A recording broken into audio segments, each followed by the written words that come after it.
La date du déconfinement, le 11 mai, est un rendez-vous à ne pas manquer pour la région Grand Est. Et pour favoriser le redémarrage de l'économie, le chef de l'exécutif régional, lors d'une visioconférence, a annoncé ce mercredi la création d'une société d'économie mixte avec le Crédit Mutuel et la Banque des Territoires. Une SEM à but non lucratif pour acheter jusqu'à 3 millions de kits sérologiques. Mise de fonds 15 millions d'euros répartis à parts égales entre les trois partenaires.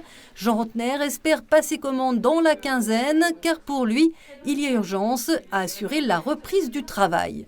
Aujourd'hui, nous passons à une étape supplémentaire, c'est celle non pas de réagir à des éléments de crise, mais de véritablement les anticiper.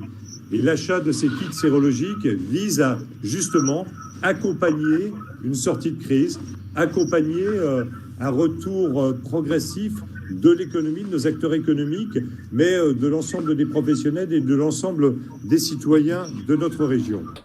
Et si la région prend les devants, c'est que Jean Rotner ne veut pas revivre avec les tests sérologiques ce qu'il a vécu avec les masques.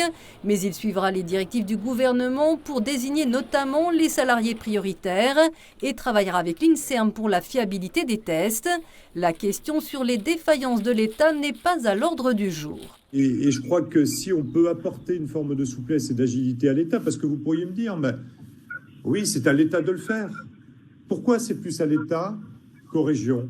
Pourquoi est-ce que... Non, c'est aujourd'hui, on est tous, je suis désolé, dans le même train qui lutte aujourd'hui contre cette épidémie. Le président de la région s'est dit également favorable au traçage des personnes infectées par le coronavirus.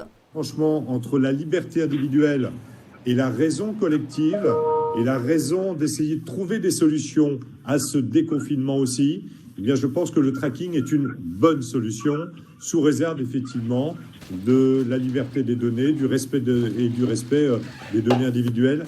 La région a déjà mis en place d'autres dispositifs d'aide et de soutien aux soignants et aux entreprises.